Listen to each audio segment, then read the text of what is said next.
What's up, everybody? Welcome to another great episode of Rugby Swag Show, the show where we talk about the things that can be impacted, founded, created, and basically the opportunities via rugby that we look to have to grow this game. This doesn't flow as well as I did the first time. I'm gonna figure out what exactly it is I'm gonna say with this, but get the point. We're here to be able to develop rugby and be able to develop it from more than just a sport to an ecosystem and a way of life, and talk about the things that impact it in all its ways. I think that was a lot better.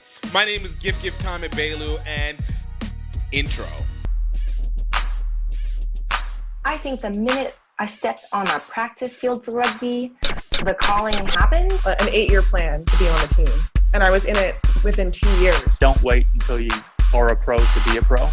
Right. And I walk around with a rugby ball sometimes and they're like, what is this child on? It looked like it was a heavy hit. It's up, it's not up. You know, that's the first time I played like professionally. I'm making rugby money. How can I make money outside of it? And there's two Scottish guys, and they said, "Oh, you're here for the movie." That rugby is a game for all shapes and sizes, all cultural aspects. He looked at me and he says, "You guys are awesome." Hey, we got some great stuff coming up, and I don't want you guys to miss out. Straight off the bat, HBCU Rugby Classic tickets are going up for sale starting on Black Friday. It is going to be the cheapest they'll ever be. It is great seats. We're talking about VIP, talking about our general seats. HBCU Rugby Classic happening on March 31st through April 2nd in Washington, D.C. at Howard University. It's going to be the first time on Howard campus. And why should you go to it? We are going to be the most dynamic, entertaining rugby tournament that you have ever seen. It's not even a tournament. We're a showcase. We're here to be able to show culture, HBCUs, and the mixture into rugby culture. It is something to be seen, from step shows, great rugby performances, and musical performances as well. So much that will be happening, and you don't want to miss out on it at all. Definitely go to hbcurugbyclassic.com. Go check our ticketing, and it will take you directly to our event, and definitely grab in. Tickets will only stay at this Black Friday price until Christmas. So I'm giving it a full month until Christmas, and then from there, we're going up. But I'm telling you, the value is going to be worth it right now, so don't miss out on 1 second of it. hbcurugbyclassic.com, 2023 HBC Rugby Classic. Check out Howard University being there first. Check out the rivalry of Prairie View, A&M, and Morehouse. Get to see some international, the youth. It's going to be amazing. You don't want to miss a second of it. Welcome back. Hey, y'all, we got a great show today. I wanted to make it a little bit simpler this week, as we're just around the corner from Christmas. So, of course, the most important thing about Christmas, outside of the presents and the spending time with family, are the movies that you get to watch. And we're going to review a few of the movies that I've seen that I think that you should be able to watch going into this holiday season. I'm actually going to try and do a few more of these even after. So if you're listening to it on the podcast, definitely keep your eye, just ready for it, because we'll probably drop a few more episodes this week just on pure movie reviews, because I want to make sure that you guys are getting the right hookup on what to watch within this rugby world, because there's a ton of rugby movies out there. A few are good, a lot are okay, a lot are really bad, and but all of them are at least worth consideration, whether it's documentary, script, or anything like that. So I want you guys to be able to just enjoy, and gonna have a little something ready for you on that. Next thing I want to talk about is what went down this weekend in terms of USA Rugby and sevens, because I don't know about you guys, but I feel like the U.S. is back to form. Like, this is the first time the U.S. has looked back to form since, 2017. Like, it is nuts how good these young players have now developed. And I say developed because last year when we were watching them, they were not good. And, of course, it's the speed of the game and understanding exactly how to function within it. And just obviously coming off of COVID, not a lot of games. It was a questionable cast. I'm not going to lie. But On the men's side, behind the leadership of Kayvon Williams and Perry Baker, Marcus Tutupolo, I think the men have seen jumps. And then behind the strength of Nia Tapper, Ileana Marr, and the rest of the women, like that is a veteranship that actually has inserted women. So they've actually been more of a reload than they are a recharge. I feel like the men are more of the beginning of a recharge, and we're starting to see a rise of the young players coming through. That's the Aaron Cummings, the David Stills, the Malachi Easdale, even though he was there a little bit more, but it's still, I consider him a young player. And the Gavin, the Moores, the Morrisons, like, these are the players that are going to take it to the next level over the course of the next 10 years, and they are coming into their own in these first two tournaments. Capetown Sevens, both men and women finished third, a rise from fourth in Dubai last week. Man, when I tell you that I am excited again, I have not been excited about USA Rugby since before the 2019 Rugby World Cup. Like, it is exciting to actually see us play like a U.S. team. And I said this last week. The biggest thing that we can do as a U.S. team is to be the most physical team on the field. Like, it may not always be the fastest, but we do have some of the fastest. We might not be the most technically skilled, but we have the skills. But we definitely are not going to be out physicaled on the field. And I think this was the perfect example for both the men and the women. It was just so legit to be able to watch and be like, oh my gosh, like, we can do this. Now, mind you, we still got 2 years, well, a year and a half until the Olympics. And honestly, everything between now and then is where it's going to matter. Like, this Rugby Sevens tops off at the Olympics. Not Rugby World Cup Sevens. Unfortunately, Rugby World Cup Sevens, I think, takes a step back behind the Olympics. Everything tops off for the Olympics. So we're setting up 2024 Paris. These players are getting ready for that because that's where the launching pad for what happens over the course of the next 4 years, which for 2028 Olympics, and then subsequently what we see in the rotation going into the 15 side. And I will make the assumption that some of these players for the men and the women are definitely going to be playing on the 15th side for the next Rugby World Cup relegation, and then, of course, for whenever it's here in the U.S. In 31 and 33. So I love the physicality that I am seeing out of it. I got to say, the standout performances, one, again, Nia absolutely. I feel like whenever they gave Nia Tapper the captainship, and just generating all that she's been doing over the course of the last, I want to say, year and a half strongly in terms of her business acumen and trying to be more promotive, she's been able to develop herself into more of a leader. And this Dubai and Cape Town stretch has been deal breaker. I feel like she's looking her fastest, feel like she's looking her strongest, and having the most intention. Like, that 2020 Olympics was sad to watch. I'm not gonna lie, for everybody, but it was sad to watch because it didn't feel like we had like any oomph in the game. It felt like we had all the hype and none of the urgency. And now it feels like we have none of the hype, but all the urgency. And honestly, this is where I want us to be. Obviously, and if we keep at this rate, we're gonna get the hype, and we're gonna have to keep up to that element. But right now, this is where we want to be. This is how we want to be crushing teams and slowly building up and beating. Of course, you get your little losses here and there. You know, we lost to Ireland early and stuff, but that's not a big deal. Honestly, it's really not a big deal. Like, this is what you build up to. The key is how do you finish overall, and I feel like the women's side did it.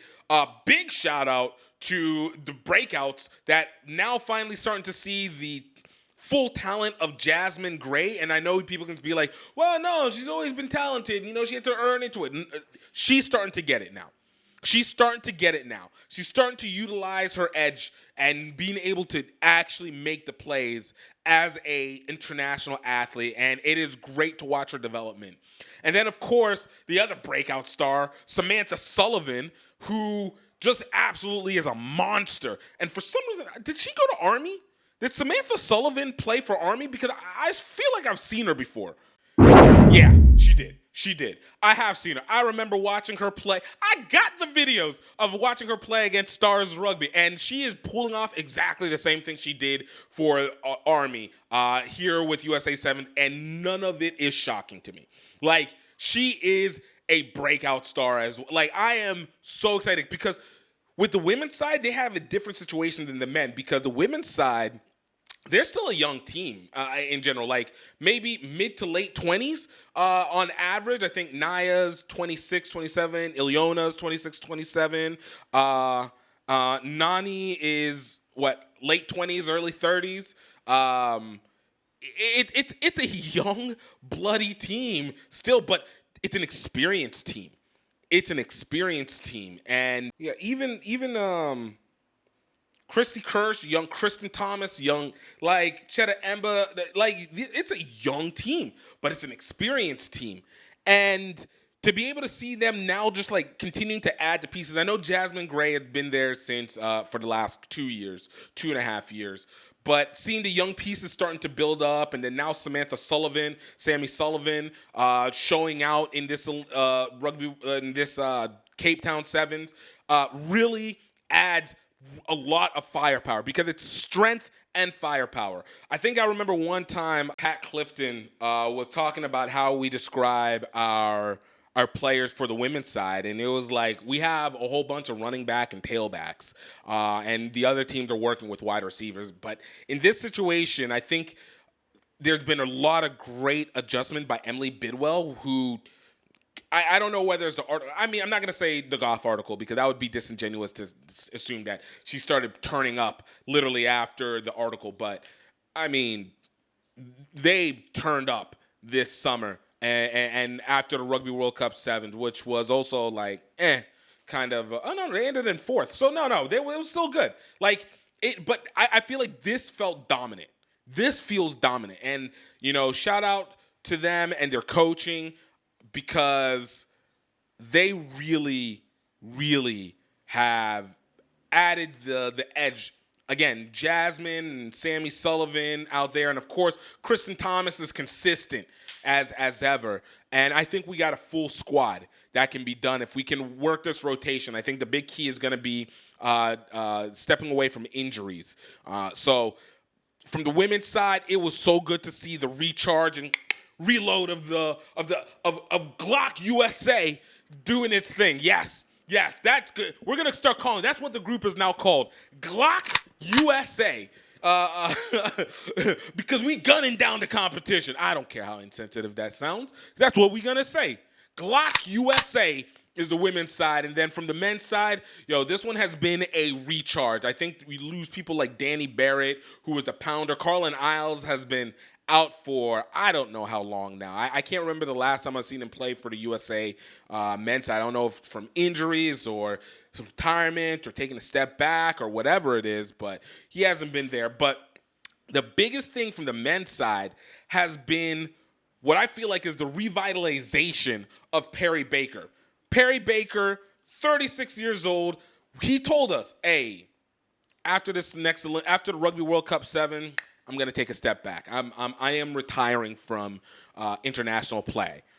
But that retirement ain't ever come yet. I don't know if Kayvon Williams and Mike Friday had to sit down with Perry and were like, hey, look, man, we got these young guys coming in, and they really look up to you. And, we really needed to stay. Or maybe it was the fact that this man got to go play PR7s, and it was almost like, not necessarily, it wasn't an all-star situation, but almost like LeBron whenever he got to go play for the U.S. Olympic basketball team, and he had all these players, and he was like, oh, shoot. Oh, this is what it is to have all this talent? How do I get a part of it? Let me get some of this talent over here on the Cavies. Let me go to where it is. I feel like Perry, during the PR7s or whatever was discussed after RW7s, like, he saw the talent. He saw the guys, was like, yo, you guys are cool, and you guys got some skills. Like, I still got it. I just, haven't really been feeling it after a 9th place finish at the Olympics. Like, it doesn't feel like we got anything. But maybe maybe it's that time. And for whatever it is, him and Kayvon Williams have led this young team because, Aaron Cummings was there last year, and he didn't look that great initially. But this man has come into his own. His speed that he took from the club side has seemed to manage itself. And shout out to Roots for being able to put in, like, 2 people into it. Like, you're talking about a program that is not only just a culture program, but also is now feeding into the international side. That's something to take into consideration. Like, you want to try and possibly go international, you want to be able to have a community, go play for Roots. Hey, look, man, these are my people. I'm going to shout out to them. Check them out. I think they're episode 1, actually. Episode 1. So, Kyle and Tiana Granby, and there's other ones. But, this is really relieving to see. I wrote on Twitter, if you guys want to check it out, you can check out either at GiftTime Rugby or at GiftABelu on Twitter. But this was a breakout moment for David Still. I've heard the name before. I didn't get much chance to research it before this, but he was crushing it. I know my friend Caleb was telling me he is a crossover for all the people who are like, oh, we can't keep doing crossovers. We need to keep working on other, which we do need to work on other stuff, but we can't ignore crossover. Shout out Colorado Raptors. But, American Raptors. But David Still absolutely manhandling players on the pitch. And that's what we want from the U.S. The dude's like, what, 6'4"? 6'4", 230 pounds, just ramming through people. Like, you go like, yo, I thought we were going to only get that from a Danny Barrett. But no, we got another guy who does it. And look, between him and Schroeder, just absolutely barreling through people. Like, these are the kind of locks that you want for sevens. Like, this is wild.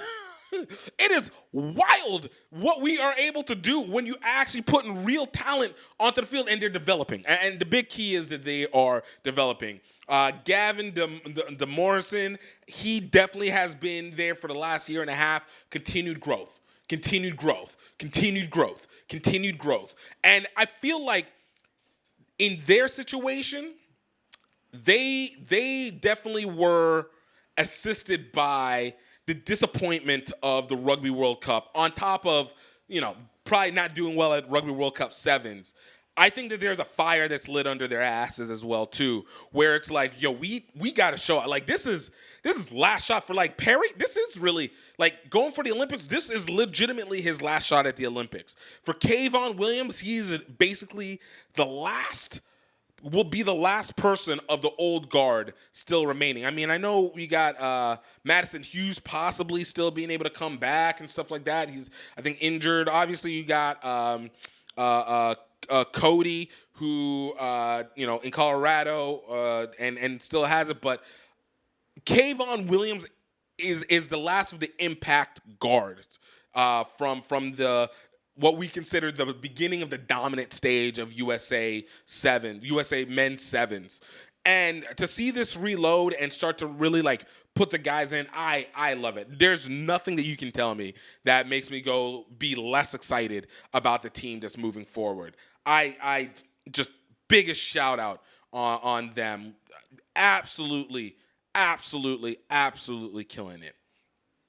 Also, y'all, I want you guys to please do not forget, we need you to please subscribe. Please take the time to like this. If you're listening on podcast, please subscribe to the podcast on whatever streaming service, whether it's Apple Podcasts, whether it's Spotify, whether it's Google Play, whether it's Stitcher, whether it's iHeartMedia. I don't care. As long as you're able to subscribe, keep the follows up. It helps us with being able to put out more episodes and being able to get more quality and develop and build out from there.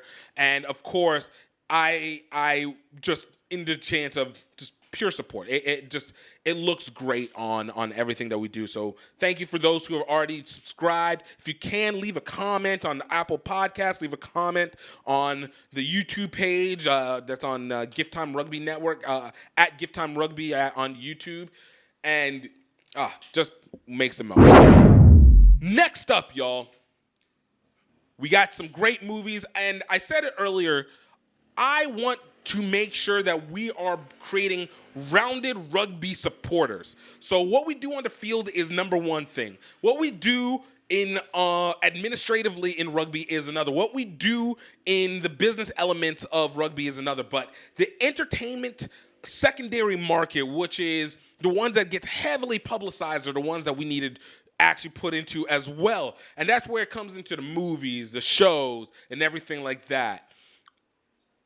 It is legitimately an interesting process of trying to find and watch the rugby movies. I found that the majority of them happen to be on Amazon Prime. You got a few that are on Netflix, one on HBO Max, and of course, Apple Plus kind of delineates kind of their content from different formats, just kind of tapping into their phone.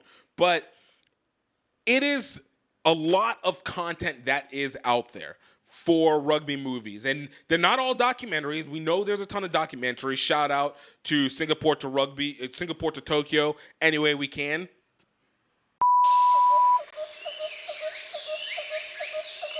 Hey everybody, this is just the break train sending out a personal little video diary to all you people out there, where I am going to document me riding most of the way between Singapore and Tokyo for the 2019 Rugby World Cup. I needed help, and it came from Louisiana. We in Singapore, baby!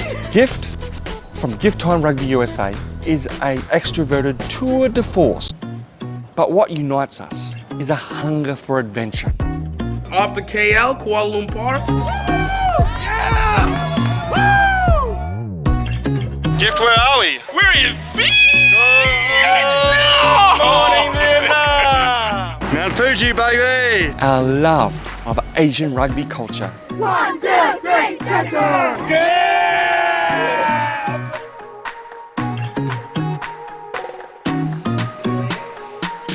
Rugby is starting to develop here in Cambodia for women as well. Valkyries, the mighty, mighty Valkyries! We're out here, we're running out of energy, we're running out of money, and we're feeling isolated. And yet at that critical moment, friends, family, sometimes complete strangers come on board. Before you know it, we're back in the game. Tokyo, here we come! Malaysia, Thailand, Cambodia, Vietnam. Watch the full adventure at crugby.vhx.tv. That's C like SEE rugby.vhx.tv. But at the same time, I want to make sure that we're also recognizing that there are scripted content that exists that is not maybe just in our regular purview. And I want to give you guys a couple that I personally like that I think that you should watch. And then, as I said, I'm going to continue to try and build up on this list leading into Christmas. So if you are one that gets overtired of podcast subscriptions or podcast episodes, I'm sorry, this is going to be kind of a weird week for you. We're going to try and see how much I can get done within this, but I'm excited. So without further ado, let's meet about the first movie that we got up for you. Grow rugby, grow rugby, grow rugby, grow rugby, grow rugby, grow rugby, grow rugby, grow rugby. This movie is one that touches my soul so much because it's so good.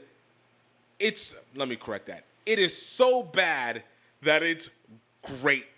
It is so entertaining. And this movie is Sigh or Challenge, depending on what language version you want to speak on it. And all I can say is to watch this is to simply let your mind go and just enjoy.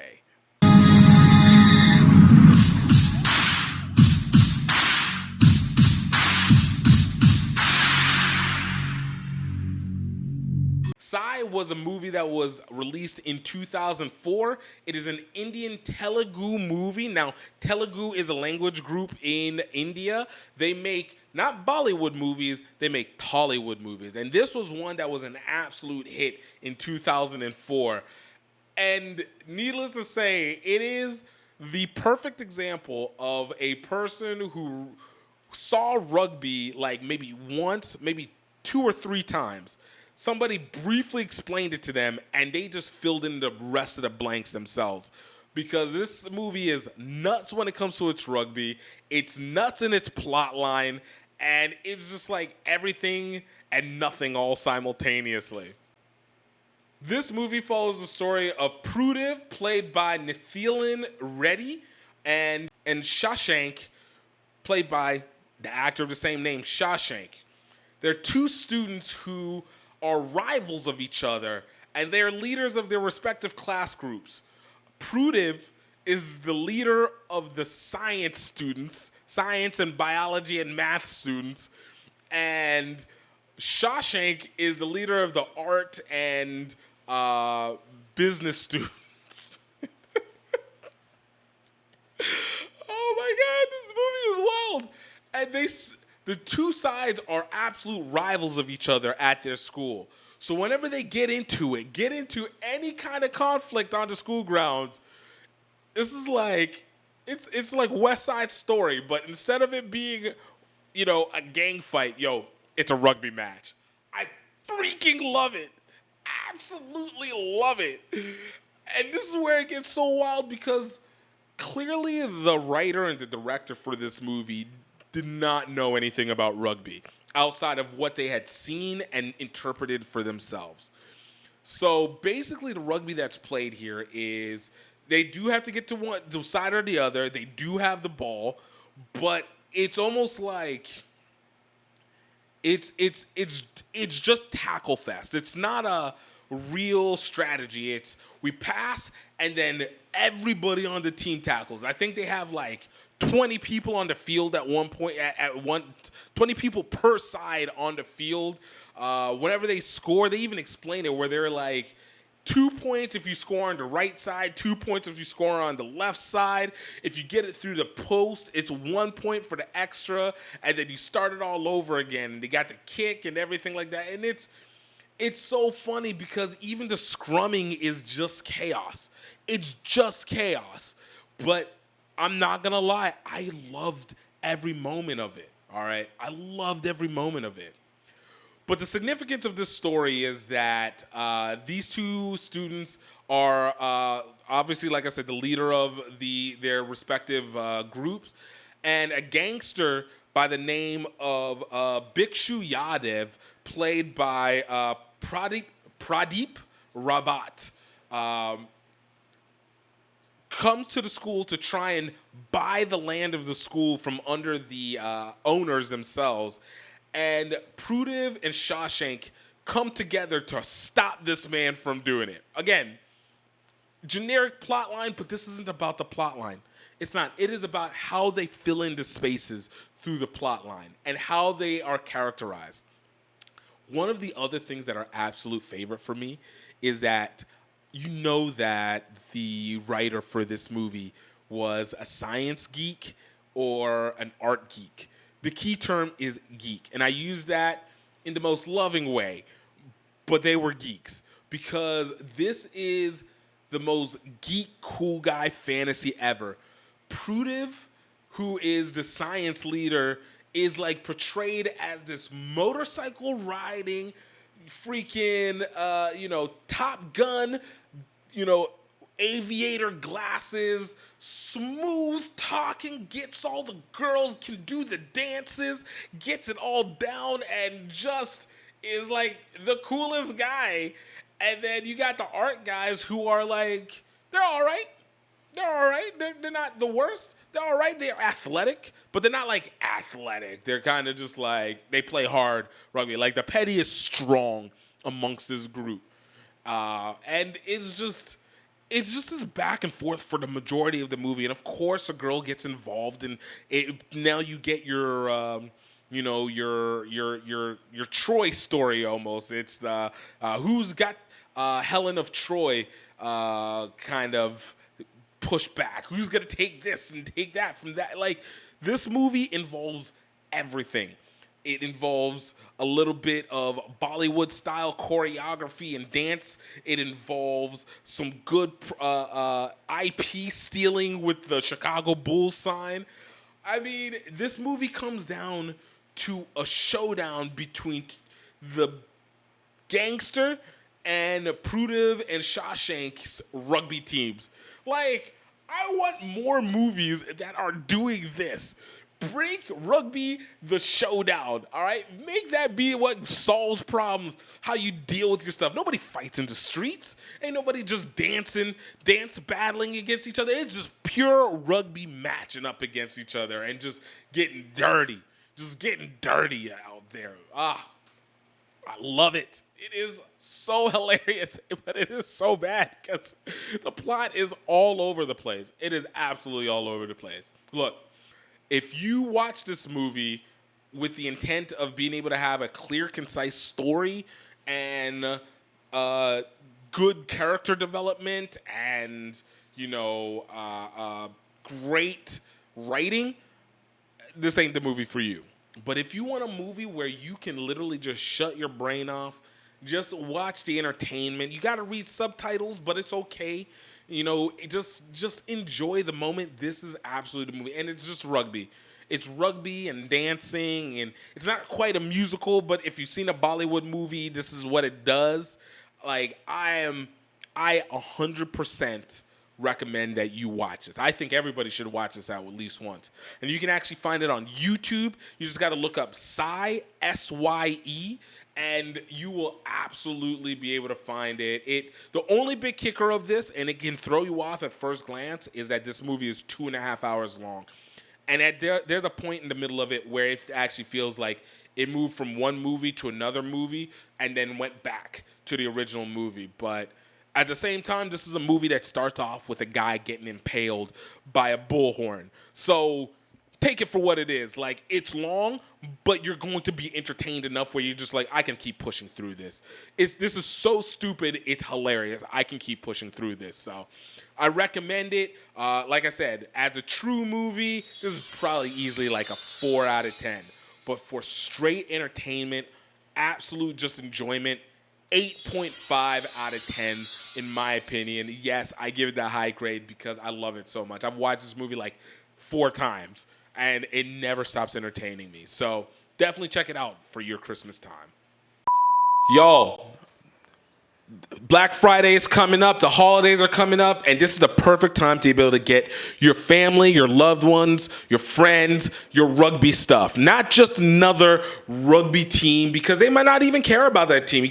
Maybe not everybody's here rocking for the All Blacks or rocking for Ireland or just has a USA Rugby jersey that they want to drop on. But you definitely can never go wrong with a casual rugby wear. Check it out at rugbyoutletmall.com.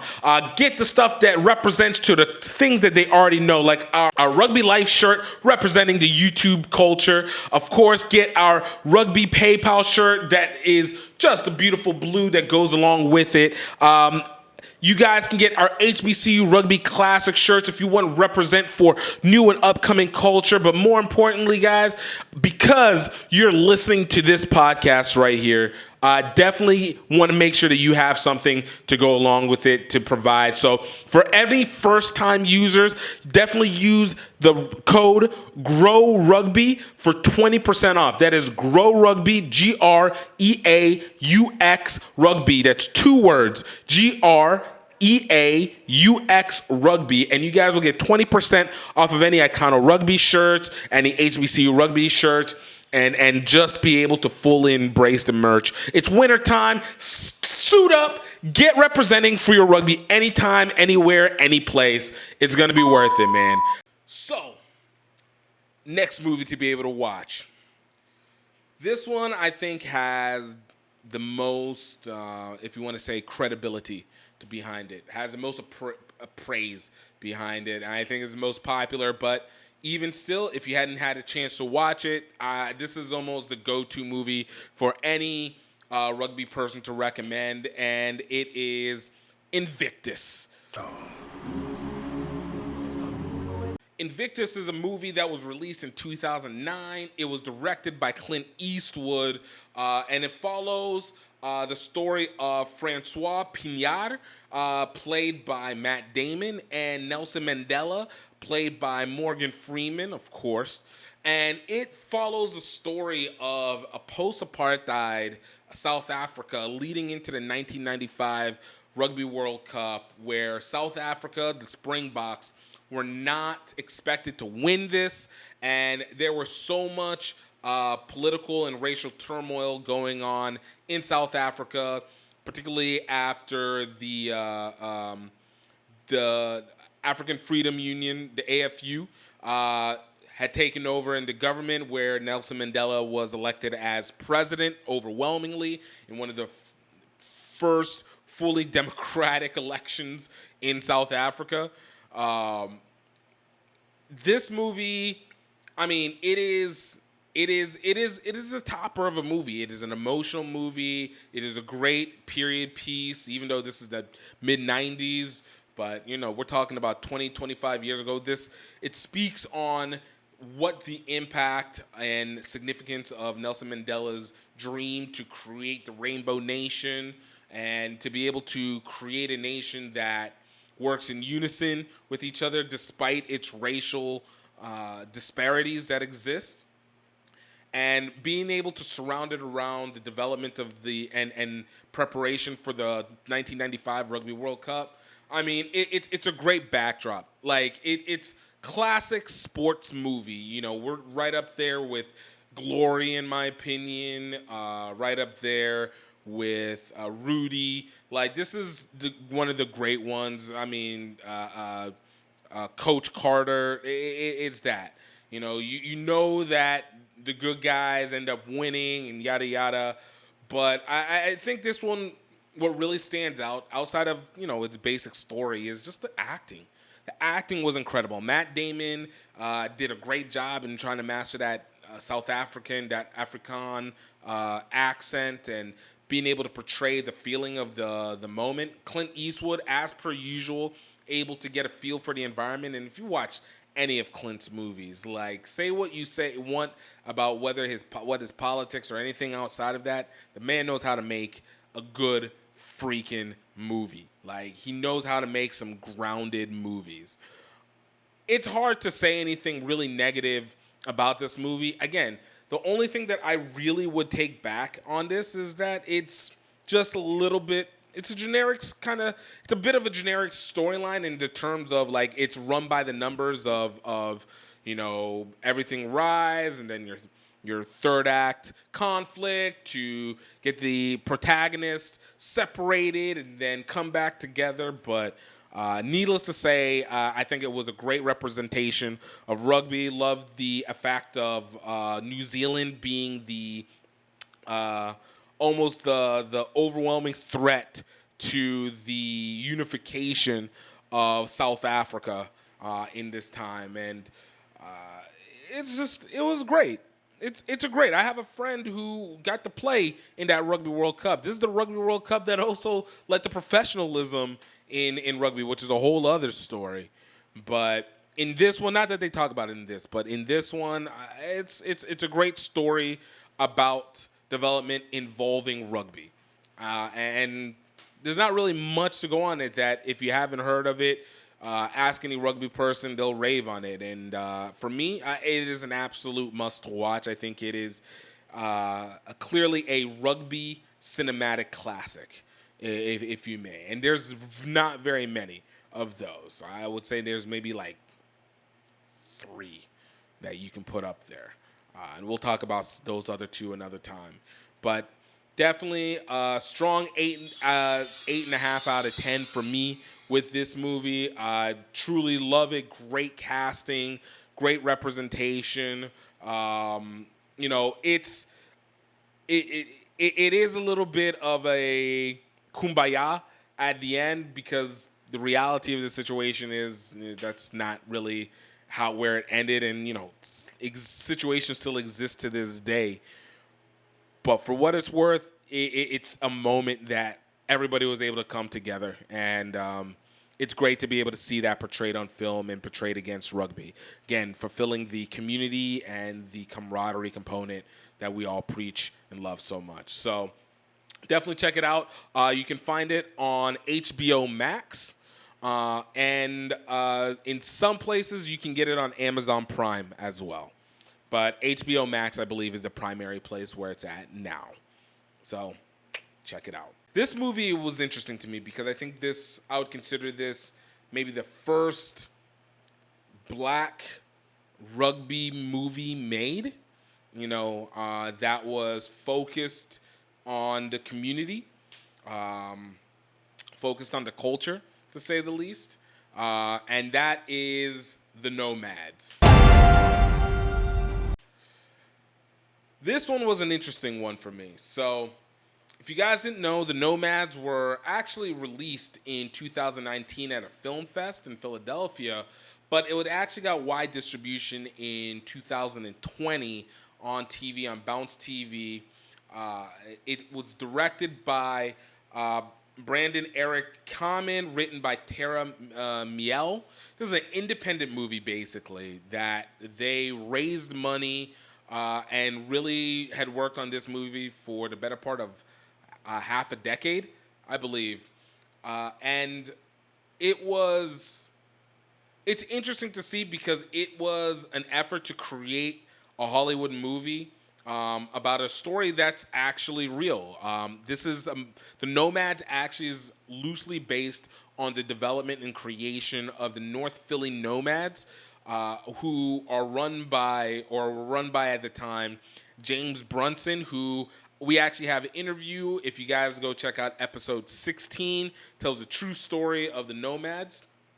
But this movie follows Casey McNamara, played by the great and awesome Tika Sumpter, as well as Mark Nolan, played by Tate Donovan, who you might know as the voice of Hercules in the 1997 cartoon movie Hercules. The plot behind this one is really kind of simple. Schools in North Philly are getting closed due to budget cuts, things that actually happened. Of course, where they're most affected are in neighborhoods and areas that are the least economically viable, to say the least. And of course, that's where you need to make sure that you have schools the most so that people have the highest chance. And so from all this information, McNamara, who is a former USA Rugby player in this movie, and decides to take up a job as a math teacher at the school. And when she realizes the energy and how the kids are, she works with Mark Nolan to create a rugby team for the school. And from there, it becomes a story about building character and development and going through the works as they become a better rugby team and deal with racial issues and deal with conflicts internally and externally. It's a solid movie. Honestly, for me, it's a solid movie. I'm not going to lie, it didn't provide anything that was surprising. If you want to call it, it was really a run-by-the-numbers sports movie. I mean, this is basically Dangerous Minds mixed with just a slight tints of, Coach Carter. That's basically what this is. It's Dangerous Minds, Coach Carter for rugby with a woman at the lead. So, yeah, still, Dangerous Minds, Coach Carter for rugby. I liked it just for the sake that I appreciated the effort. I remember whenever I first watched it, I was live tweeting it. Some of the information I really wanted to know were I was like, who the heck is Casey McNamara?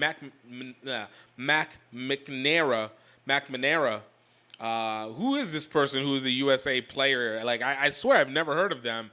And obviously, for the sake of storytelling, they're amalgamations of multiple people being kind of put into one character. But I thought Tika Sumpter did great, and especially for the fact that this is an independent movie, and she's a well addressed actress. I think that they did a good job in getting someone who I would consider as a B+ name and has acted in some great films like Ride Along or Ride Along 2. These are the two that stand out the most, and then some Tyler Perry movies.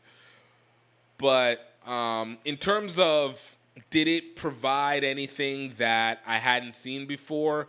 No. Did it really give a unique take that it was, despite it being in Philadelphia?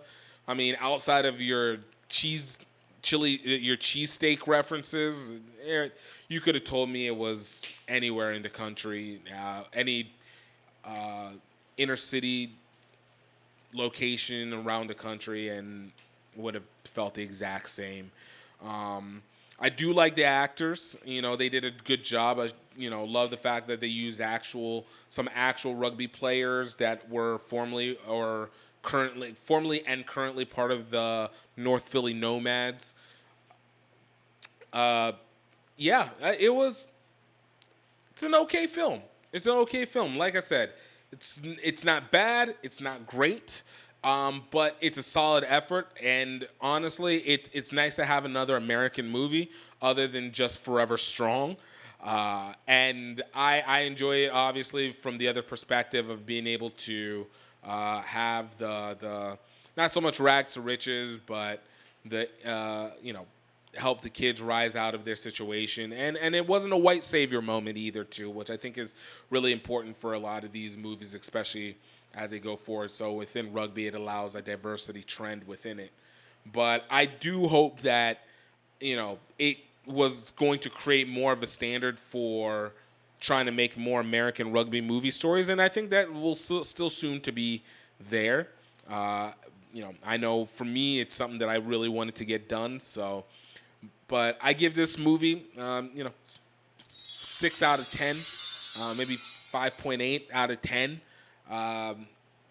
Great effort. You can understand that there was passion put into it. Just a very generic storyline, just to say it, even if it was a real situation. But it was a pretty generic storyline in terms of sports stories. But I recommend it. You guys can watch it on Amazon Prime. Definitely available for there. And I do believe you might have to pay for it in rental now. But I think it's worth at least taking a watch, especially with the family. Especially great to be able to have with everybody around. If you're in the north around the fire, and just being able to watch it if you got snow outside. And if you don't, it's just good to be able to chill in between football games. Great during Christmas. Nice feel-good moment. Like you're not gonna regret watching it. Just say the least. It's not gonna be like, oh my God, I wasted my time. But it's not gonna take you over the top. So definitely check it out and let me know what you guys think. Y'all, I hope you guys enjoyed that. I hope you guys were able to get a little something from it. Like I said, I'm going to be doing out more. I need to do an early test sample to see how he feels. I've forgotten how to do my movie reviews a little bit. Of course, they'll get better and, we'll improve upon it. But basically, want to thank you all for taking the time to listen to this fully. And please check out some of our other episodes. Last week, we had McFeely, and we were talking a lot more about the interworkings and the administrative business component of it. We'll probably have him more as a guest as time continues to go on. And of course, we have our other guests. Like I said, we have Daniel Davalier, we had Kasset Ganja, we had Theo Bennett, we have had Catherine Aversanu, Takundo Rusiki, we've had Shetta Emba, Naya Tapper, some great players, great conversations, just so much, and just I suggest taking them back and taking a listen at our catalog if you hadn't had a chance.